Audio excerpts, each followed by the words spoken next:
O que eu posso dizer sobre a medida em si, a medida que foi implementada, de lockdown das 11 da noite até as 5 da manhã, é que ela só pode ser efetiva para reduzir mobilidade de atividades que acontecem nesse horário. Então, vai ser o quê? Vai ser balada? Vai ser baile funk? Muita gente no Twitter me marcou e falou, olha, né, na periferia realmente acontecem muitos bailes funk que começam bem nesse horário e varam à noite e vão até 5 da manhã.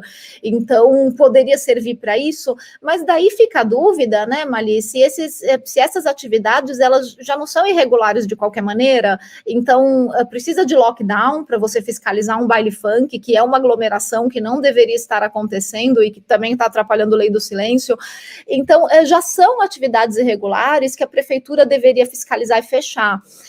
A gente não precisa de lockdown para isso, a gente precisa cumprir a lei que já existe.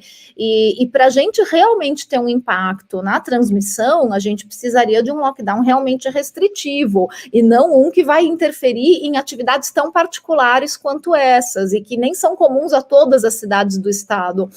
Sabe, tem algumas cidades que têm essas atividades noturnas muito intensas e outras não.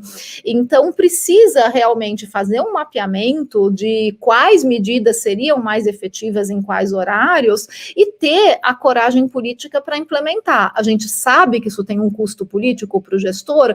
Tem, mas agora não é momento de pensar nesse custo político pensando em carreira futura, é momento de fazer o que é certo para prevenir o maior número de mortes possível.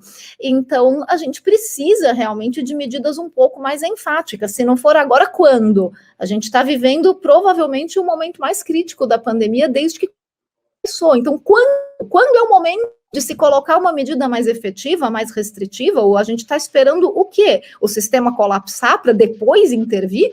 Intervir não deveria ser feito de maneira preventiva? Então, a minha dúvida continua a mesma que eu tenho falado todos esses dias. Eu posso até entender o racional de você evitar essas atividades de balada, baile funk, tudo isso. Mas essas atividades já são irregulares e a gente precisa de medidas mais drásticas se a gente quer realmente ter um efeito na mobilidade de pessoas e reduzir a transmissão. A impressão que eu tenho, mas isso aqui é uma avaliação de natureza política, viu, Natália? É que o Dória não tem coragem para enfrentar o assunto, sabe? Não, definitivamente tem, pode até ter vontade, mas ele é tão suscetível a lobbies quanto está Bolsonaro e companhia limitada.